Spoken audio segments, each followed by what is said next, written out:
In the emergency room at Downtown General, Dorothy told Lily and Kevin about her financial problems after losing her investment with Pittsburgh International Trading Company. She decided to ask Niles Walford for help, but she really wanted him to replace Kevin as her son-in-law.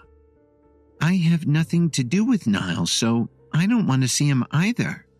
Lily thought Kevin was uncomfortable and trying to act like the idea was ridiculous.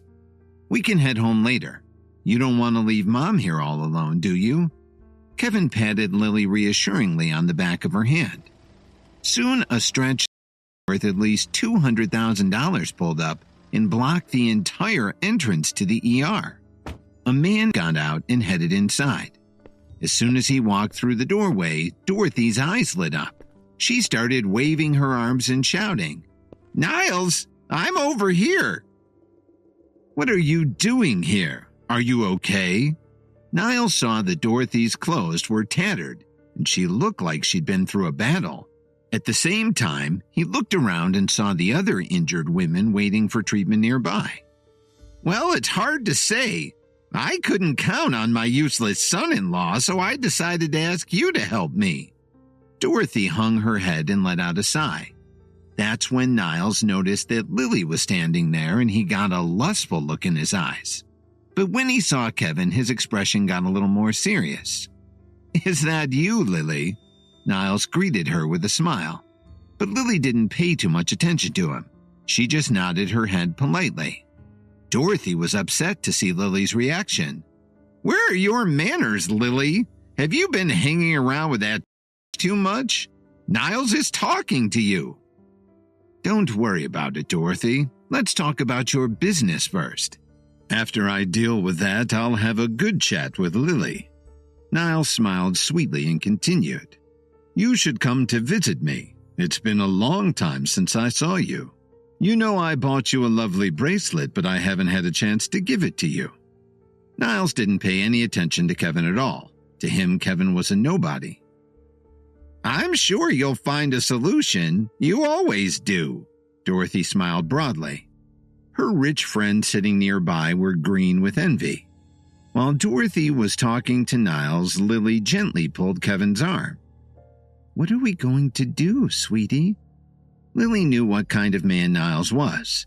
She thought he was a bad influence, cocky, and self-important.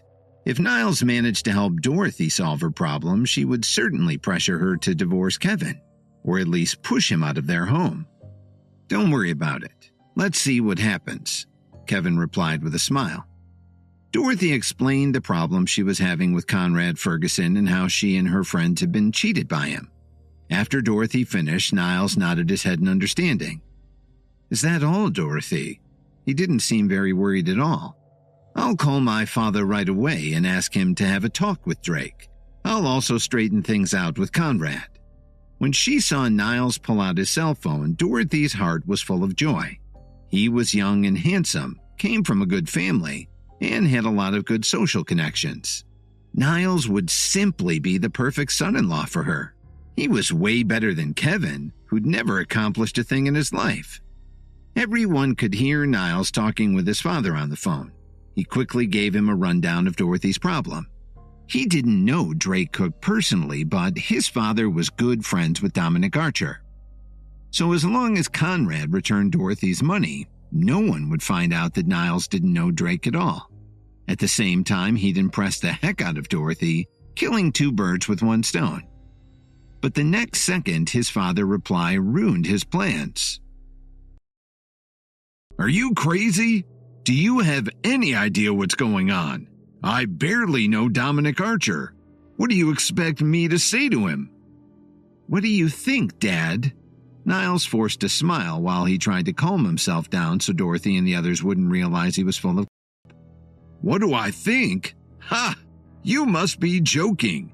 Do you have any idea who Drake is?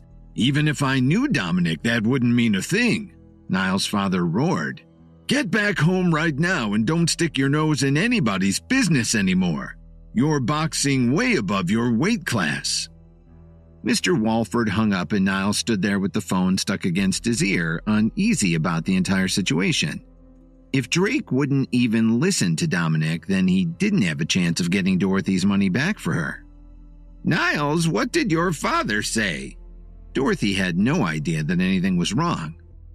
"Don't worry about anything. My father said he'll take care of everything." Niles had no choice but to lie. He just wanted to buy some time so he could scoot out of the hospital. Kevin stifled a laugh. He'd been right about Niles all along. "It's obvious that he's bitten off more than he could chew," Kevin thought as he shook his head and smirked. Then he put his arm around Lily's shoulder and declared, "Mom, don't start counting your chickens. I don't think Niles can handle your problem." "What are you talking about?" The smile on Niles Walford's face disappeared and he flew into a rage. "Are you questioning me? You don't think I can handle it? Well, why don't you show us what you can do, big shot?" Seeing that the situation was getting out of hand, Dorothy said quickly, "Niles, listen to me. You belong to the Walford family. What do you care what this thinks?" Dorothy turned her head and glared at Kevin again. "If you don't know how to behave, just keep your big mouth closed." The bystanders seemed to agree with Dorothy. Kevin couldn't possibly be as wealthy and capable as Niles. Just look at how he was dressed.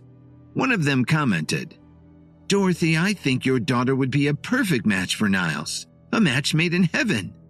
They all started making fun of Kevin, and they all expected Niles to get their money back from the bad investment. If he couldn't do that, they'd be in big trouble. "Are you okay, Kevin? Don't listen to any of them. You know I'd never divorce you." Lily comforted him in a sweet voice. "Don't worry, honey. I'm fine. Just give me a second to make a call." Kevin stepped to the side and pulled out his phone to call Drake. At that very moment, Drake, Cook, and Conrad Ferguson were having coffee in a private room at the Whistler Hotel. When Drake's phone rang, he was pleasantly surprised. "Kevin, how can I help you?"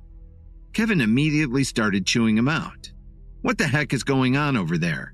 Your people have gone too far with their get-rich-quick schemes. Do you know what I'm talking about?"